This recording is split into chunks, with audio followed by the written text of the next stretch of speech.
Okay, Assalamualaikum warahmatullahi wabarakatuh. So, hari ini kita akan continue untuk kita punya the next topic, which is vocational test. So, sebelum ni kita dah cover all the theories, all the models dan juga saya dah ajar tentang NOS, macam mana pengukuran, standard pengukuran lah untuk kemahiran dan juga kompetensi bagi kompetensi yang berasaskan kerja lah di Malaysia. So NOS tu adalah kira macam kita punya, orang kata the main guidebook, okay, untuk kita refer bagi semua kerja-kerja yang melibatkan kemahiran. Okay, so hari ni kita akan cover jenis-jenis assessment yang kita boleh buat lah untuk mengukur the job competency dekat tempat kerja. Dan yang pertama sekali kita akan cover tentang vocational test. So after this kita akan cover tentang performance test dan juga yang ketiga adalah competency portfolio. Okay, so this is the vocational test. Right. Vocational test is one thing that will always give you a competitive edge in the business world. It's not the technology but the skill and competency of your employee. So sekarang saya nak untuk topik pada hari ini, kita kena fokuskan diri kita sebagai employer, okay, sebagai orang yang menguruskan organisasi lah. Okay, just imagine kalau kita ada pekerja, bagaimana kita nak menilai pekerja kita? Dalam masa yang sama, kita pun kena menilai lah diri kita sendiri. Okay, so one type of competency based assessment to look at is the potential or existing skills and competency of the employees. Jadi sekarang ni walaupun kita ada satu organisasi, remember in a competitive business world, bukan saja kita perlukan teknologi yang lebih canggih, tetapi dalam masa yang sama kita kena make sure pekerja-pekerja kita ni dia adalah competent enough to be working at our organisation. Jadi kita kena tahu apakah level skill dan kompetensi mereka. Dan skill dan kompetensi ini diukur daripada pelbagai aspek.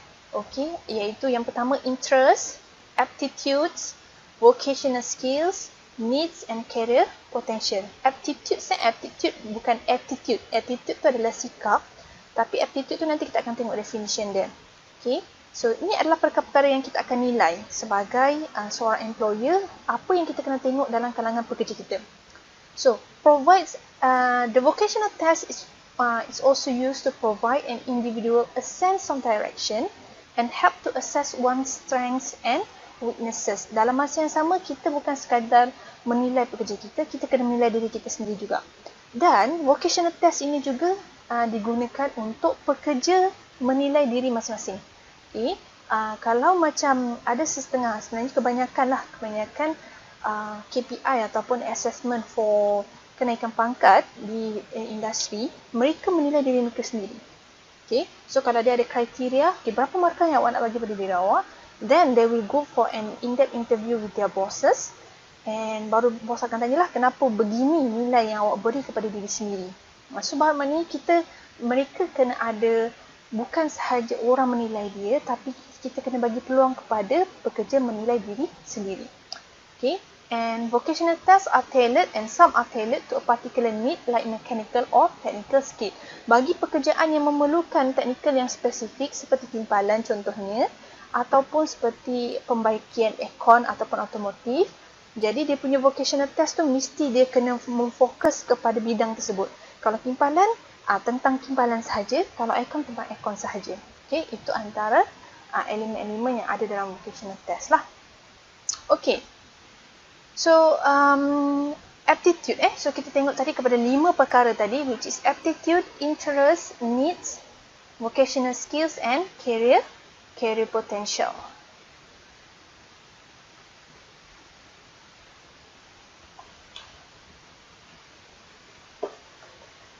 Okay. So, perkara yang pertama adalah berkenaan dengan aptitude. Aptitude ni berbeza dengan attitude. Attitude adalah sikap.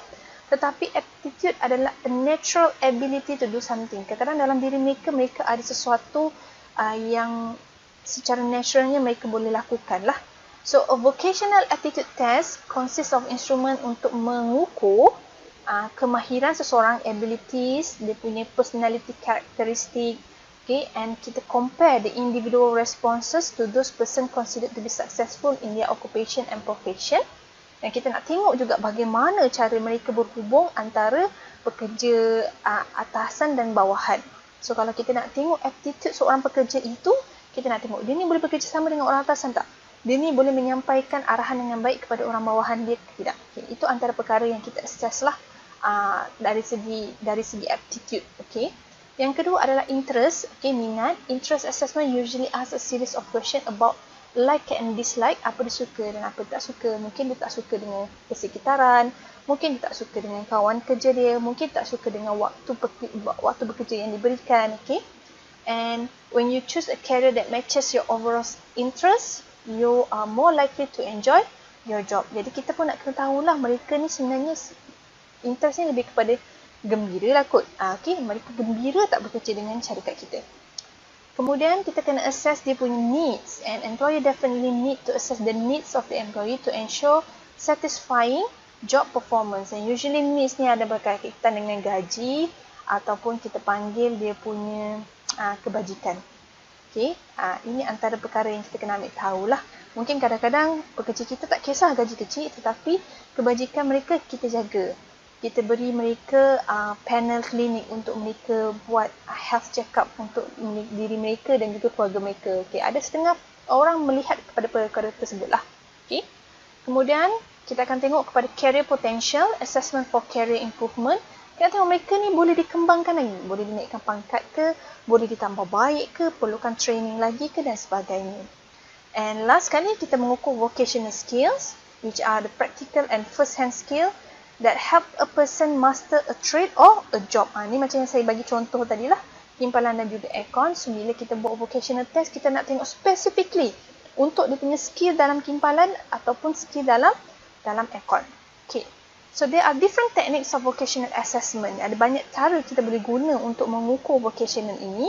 Yang pertama adalah menggunakan questionnaire. Okay. Yang kedua adalah non-verbal test. Ketiga, objective personal test. Dan empat, semi-projective test. Okay. Yang nombor satu tu nanti kita akan try buat dia punya activity dia. Non-verbal test can be criticized because the picture used might be ambiguous and interpreted differently by test takers. It is possible to develop valid non-verbal measures for personally construct. Non-verbal test macam contoh, dia punya penyelia dia ambil gambar je. Okay, dia ambil gambar. So, menunjukkan yang ini cara dia buat kerja begini. So, dia mungkin memberi gambaran yang berbeza tentang the actual thing that happen dekat tempat kerja. Tapi ia boleh dilakukan lah. Cuma sebab dia ada banyak kelemahan, mungkin ia jarang-jarang dilakukan oleh dekat industri. Objective personal test use performance-related test and refer to specific construction principle. And semi-projective test pula interpret ambiguous stimuli.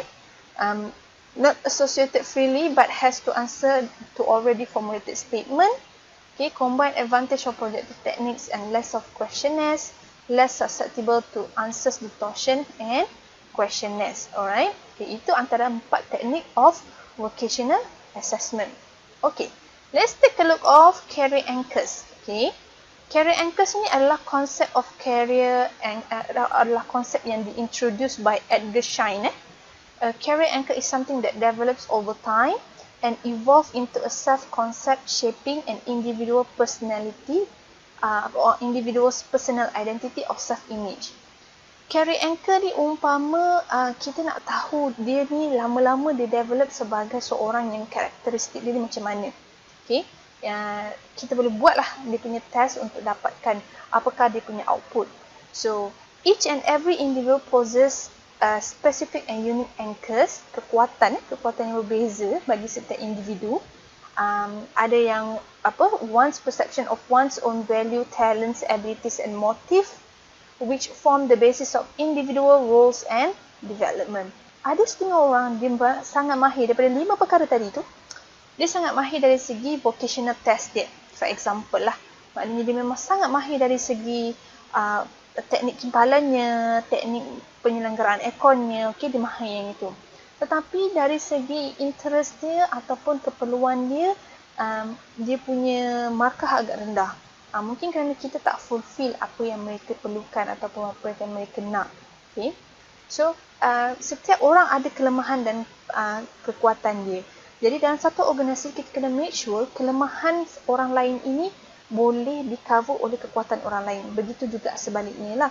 Supaya bila kita build up dia punya spider web tu, okay, kita akan nampak dia punya the balance of our employees dekat dalam kita punya organisation. Alright. So, talent and skill and abilities. Okay. Ini adalah perkara-perkara yang kita akan nilai lah. The anchors dalam setiap career. Which is the talent, skill and abilities. The thing that we believe we are good at and not so good at. So, kita tahulah kemahiran dan kekuatan kita. Kata macam contoh kita bekerja dalam satu kumpulan. Kekuatan saya adalah bekerja sama dengan orang. Tetapi rakan kita ini, kelemahan dia adalah bekerja sama dengan orang. Dia kadang-kadang dia bersifat introvert contohnya. Dia tidak suka bergaul dengan orang. Tetapi dia boleh buat kerja dia. Dalam masa yang sama, dia expert untuk lengkapkan report. So, dia punya kekuatan dia akan tutup kelemahan orang lain. Contoh Motive and needs is what is important to us and take the forms of goals, money, status, challenge and autonomy. And also the attitudes and value, which is the kind of organization that we feel comfortable with.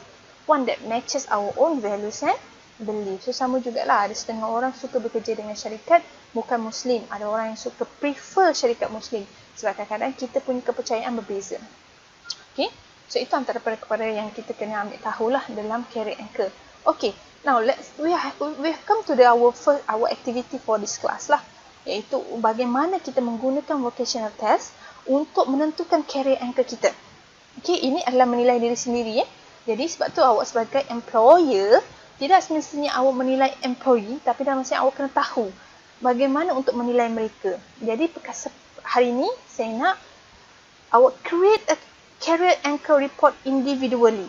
Okay, ini bukan report yang macam bertulis ke apa, you just informal activity. Okay. So, follow this step-by-step tutorial and come up with a spider web report of career anchor for your group members. Okay. Ini namanya bentuknya adalah spider web. Dia bergantung kepada berapa elemen yang kita nak nilai lah. So, awak akan tengok orang ni kekuatan dia dekat mana. Kemudian, orang ni mungkin kekuatan dia dekat sini, tapi dia rendah dekat sini dan sebagainya. So, nanti bila awak combine, awak akan nampak the area dekat mana kekuatan awak sebenarnya. Okay, so ikut je step by step yang kat dalam slide ni. Okay, nanti akan ada questionnaire yang awak kena jawab. So for each item dalam questionnaire tersebut, rate how true that item is for you in general by assigning a number from 1 to 6. Dinilaikan daripada 1 hingga 6, di mana nombor yang tinggi tu menunjukkan awak bersetuju dengan statement tersebut, yang satu kurang bersetuju dengan statement tersebut. Okay, so 1 is the never true for you, sangat tidak betul. 2 or 3 sometimes betul. 4 dan 5 tu selalunya betul. Dan 6 is always betul lah. Okay, so these are the questions. Alright, so nanti nak dapatkan jawab soalan ini, just go through the question from this video. Masukkan ke dalam Excel, give out you punya the rate lah for each item, for each question. Okay, so ni yang seterusnya dan ini yang seterusnya sampailah ke soalan nombor 40. Ini individu buat individu sendiri-sendiri. Okay, so after that, okay, bila dia dah jawab semua sekali, the next step is at this point look over your answers. Okay, tengok balik awak punya rating tadi, locate all of the items that you rated highest. Okay, mungkin dalam item tu banyak yang jawab 6 contohnya lah. Okay, ada lebih kurang 10 item awak jawab dalam 6. 10 soalan awak jawab 6. Daripada 10 item itu, 10 item yang tertinggi tadi tu, pilih 3 sahaja that seems most true for you. Okay. Daripada 10 item yang awak jawab tinggi tadi tu, ambil 3 sahaja. So, 3 yang awak rasa sangatlah betul, sangatlah relevan dengan kehidupan awak, dengan peribadi awak. Okay. So, dari 3 item tersebut, markahnya setiap satu tu awak kena tambah dengan 4 points. Okay, so katalah tadi ada 10 item, okay, yang awak bagi 6 points kan. So, pick 3, bermakna 3 item ini markah dia adalah 10, 10, 10. Sebab 6 kita campurkan dengan 4 poin Okay. So ini adalah markah akhir lah bagi ketiga item yang awak pilih tadi. Replacekan balik dekat dekat markah yang tadilah. Okay. So this is the final orang kata output daripada rating tadi. So masukkan dekat dalam Excel. Okay. So buatkan table ni dalam Excel. Transfer the number into the scoring sheet. Okay, masukkan. Nombor 1 tadi markah dia berapa. Nombor 9 tadi itemnya markah dia berapa dan seterusnya. Okay, after you have transferred all the numbers, okay, add up the columns and divide by 5. Tambah semua sekali. Bahagi 5 dapat berapa. Okay, so yang paling tinggi ini menunjukkan awak punya carrier anchor. Okay, what is carrier anchor? Carrier anchor jenis apa? Okay, so kalau macam contoh awak punya tinggi dekat TF, which is technical and functional. So nanti dekat slide selepas ini awak akan nampak technical and functional tu ciri-ciri dia apa. Okay, general management, autonomy and independence, security and stability, entrepreneurial creativity, service and education, pure challenge and also lifestyle. Okay, so it depends on you punya answer lah. Okay, so from there, what I want you to do is, okay, ini adalah contoh yang saya buat. Ini adalah contoh saya menilai diri saya sendiri. Okay, so saya masukkan dalam Excel. Okay, saya masukkan dalam Excel. As you can see, the highest is 6. Banyak yang 6, tapi yang 10 ini adalah item yang saya tambahkan 4 tadi. Okay, 4 markah. Sebab saya rasa item 11, 19 dan 15 ini very closely related dengan diri saya. So, markah dia adalah 10, 10, 10. So, after scoring, so my highest carrier anchor is AU, which is autonomy and independence. So, saya lebih prefer kepada independence dalam bekerja. Saya suka waktu yang lebih fleksibel, saya suka bekerja di mana saja saya nak. Regardless, saya tak perlu masuk office, saya tak perlu pakai formal attire. Itu antara ciri-ciri idaman saya punya pekerjaan. Okay, saya ada full autonomy and independence of my work and I can still perform. Okay, itu ciri saya lah. Okay, so this is my spider web. Okay, so this is my spider web. So Hazira paling tinggi dekat AU. Okay, and SE pun quite okay. Okay, dekat sini. Dan juga LS. Okay, and the rest is average lah. Okay, ini adalah untuk saya. So kalau contoh untuk you punya group member, seorang Anik pakai ini. Kemudian masukkan data Lydia, masukkan data Shazana. And how are you going to do that? Kita kena explore. Macam mana nak come out dengan, kita panggil ni spider web chart. Actually dekat Excel ada. It is very simple. Masukkan data saja. So nanti ia akan keluar. And you boleh come out dengan a different visual lah of a spider web. So kalau kita tengok dalam group ni, seorang paling tinggi dekat CH, pure challenge. Dia suka aktiviti yang mencabar. Okay. Dan kalau macam yang ini, seorang ni dia tinggi dekat AU, which is autonomy and independence. Okay. Tapi nanti awak akan nampak lah daripada dalam you punya group member, ada 3 group kan. Daripada you punya group member, kat mana yang overlapping. So you will know each other. You will know each other better. Dia ni suka macam mana? Dia ni mungkin agak bossy sikit. Dia mungkin masuk kat dalam general management. Ada setengah orang dia memang dia suka leisure saja. So they are more to autonomy and independence. Okay? Ada orang dia suka kerja yang lebih dekat dengan family dia. So they love the lifestyle. Okay? So these are the definition. Okay? So you can look through, you can study them. What is the meaning of technical and functional competence? Okay?